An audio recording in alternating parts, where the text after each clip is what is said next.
చెప్తున్నారు రాజకీయ అంశాల కంటే. చూడాలి ఇంకా. సార్ నేనే గెలుస్తా తేజస్వి అఖిలేష్ ఆశలు నిజమవుతాయా? అంటే నిన్న కూడా మనం మాట్లాడాం కదా, తారుమారు అంటే తారుమారు అవ్వచ్చు కావచ్చు, అసలు కానే కావు ఇవే ఫలితాలని ముందే తొందరపడి ఒక కోయిల ముందే కూర్చుంది అన్నట్టుగా ఈరోజే విజయోత్సవాలు చేసుకోవడం ఎగ్జిట్కే ఎగ్జైట్ కావద్దు అని ఇక్కడ ప్రాబ్లం.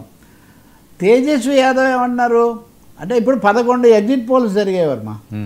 11 ఎగ్జిట్ పోల్స్లో కూడా ఎన్డీఏకే ఆధిక్యత ఉంది. కానీ 2 తేడాలు ఉన్నాయి. ఆర్జేడీ గఠబంధన్ కూడా 101 నుంచి 115 వరకు స్థానాలు ఆ ఎండ్ అప్పర్ ఎండ్ 115 వరకు రావచ్చు అని ఇందులో 2-3 చెప్తున్నాయి. ఇంకొక పెద్ద తేడా ఏం కనిపిస్తుందంటే వ్యక్తిగతంగా తేజస్వి యాదవ్కు 33% కొనసాగుతుంది.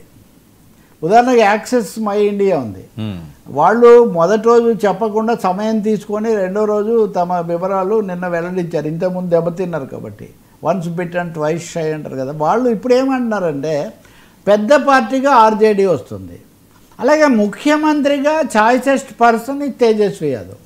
ఆయనకు 33% వస్తే నితీష్ కుమార్కు 27% రావడం చాలా కష్టంగా ఉంది. కాబట్టి తేజస్వి యాదవ్ పట్ల ఇంత ఉండటము, రెండవది పెద్ద పార్టీగా వచ్చే అవకాశము, మూడవదేమో 3 సర్వేల్లో కనీసం 115, 100 దాటితే 100 దాటిన తర్వాత ఏదన్నా జరగవచ్చు. ఇట్లాంటివన్నీ పాసిబిలిటీస్. 4వ ముఖ్యమైనది తేజస్వి యాదవ్ చెప్పేది ఏంటంటే ఈ సర్వేలు అన్నింటిలో కూడా ఓటింగ్ శాతం దాదాపు ఒక 70 లక్షల మంది ఎక్కువగా ఓటేశారు. 70 లక్షల మందిని రాష్ట్రంలో ఉన్న 230 నియోజకవర్గాలకు విభజిస్తే సగటున 30,000 మంది ఒక్కో చోట ఎక్కువ ఓట్లు వేశారు. ఎప్పుడైనా ఉన్న ప్రభుత్వాన్ని ఓడించాలనుకున్నప్పుడే ప్రజలు ఇంత భారీగా వచ్చి ఓట్లేస్తారు.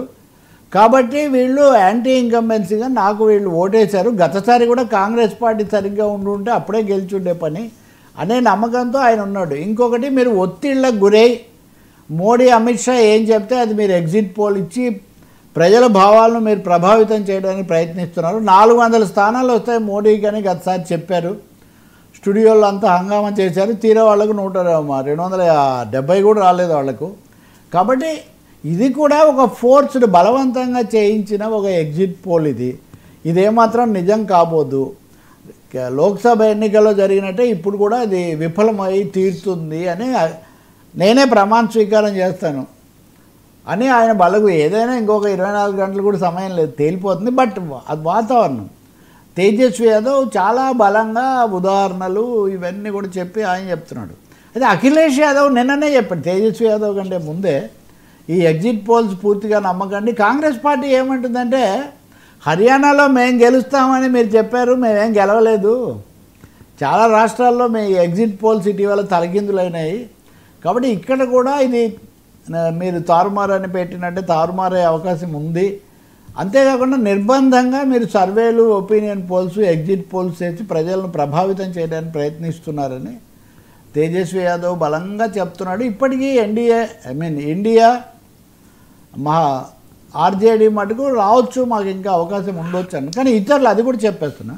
ఇతరులు ఉదాహరణగా సిపిఐ ఎమ్మెల్యే ఎక్కువ స్థానాలు పోటీ చేస్తుంది. అలాంటి వాళ్ళు మటుకు లేదు, ఓడిపోవచ్చు, కొన్ని సరిగ్గా జరగలేదు అని కూడా వాళ్ళు అంటున్నారు. సో సస్పెన్స్ అయితే ఉంది. దీనికోసం బహుశా రేపు పొద్దున ఇంకొక 16-17 గంటల్లో ఈ సస్పెన్స్కు తెర దిగుతుంది.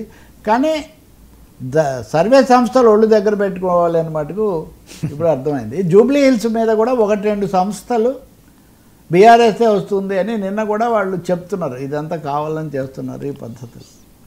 So this is about. మరి అఖిలేష్ ఆశలు నిజంగా నిజమవుతాయా? చాలా అంత చిన్న వయసులో ఒక ప్రత్యామ్నాయ నాయకుడిగా వచ్చిన వ్యక్తి మటుకు అఖిలేష్ ఇటీవల కాలం అదైతే ఉండబోతుంది. Thank you so much Ravi గారు. ఇది ఈనాటి ఫ్రాంక్లీ